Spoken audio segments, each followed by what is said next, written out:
You heard Carl say he thought you guys were a little leggy. Did it feel that way? 4 games in 12 days, that it was starting to add up a little bit toward the end there? Yeah, I think it's a combination of a lot of different things. I think it's 4 games, 12 days. I think it's the road trip. I think the 5 o'clock start doesn't suit our game perfectly. I mean, Omaha is more than happy to sit off us, and we want to play a higher tempo, which it's 90 at 5 o'clock. That plays a factor, but both teams are, I mean, obviously they're playing on the same pitch, so it's not an excuse. It's just the reality.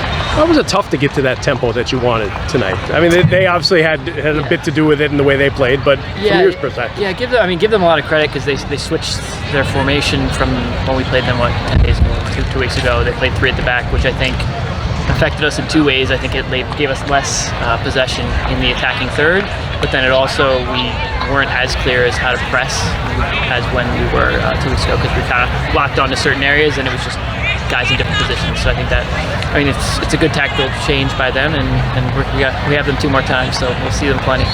This is a long season. I mean, this is something that, this is a bump, but you can't dwell on it too long, right, in a season like this? No, I mean, you're going to lose eventually, right? So, I mean, obviously you don't want it ever to happen, but it's just a reality, and now we have a younger squad, and we have to understand that we have to react the next week in training, the next week against Richmond, and we can't kind of dwell on this and let this become now 2, 3 in a row. We just need to say, all right, we lost, end of story, move on to the next one. You've got a few games under your belt now here in Madison. You got 4 goals in those 6 games. How are you feeling about your tenure here, about playing to Bree Stevens, about the whole thing right now? I mean, obviously I'm enjoying it. If you're a striker and you're scoring goals, it's always a good feeling. I think the way we play really suits me, and I think I've gotten good service, and luckily this was the first time actually I scored at Breeze.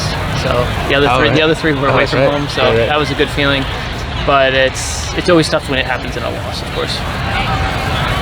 Next you'll be able to score on the flock end, right? Yeah, that's the next step. Right. It's the first half goal of the season so far, right? What's anything really feeling today?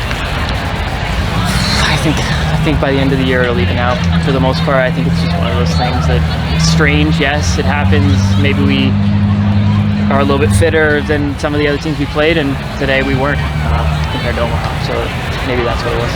Does it take a toll falling behind and trying to play catch up? I mean, it's happened I think 5 times in these last 3 games, and I wonder how much that wears on a team that's already playing a lot. As an attacking player, I think it's the hardest thing to do to score when you're losing. I think when it's an even game, or especially when you're winning, the game gets a lot easier. There's more openings. They have to push forward and try to get a winner. So we've been great, obviously, to pull down the last 2 games, and the first game of the season, to come back and get points. But at the same time, if we keep doing that, we're not going to have success. I don't care how good you are. The game, like, just look at Omaha. As soon as they got the second goal, 10 guys behind the ball, thank you very much, and they're happy to get out of here with a win.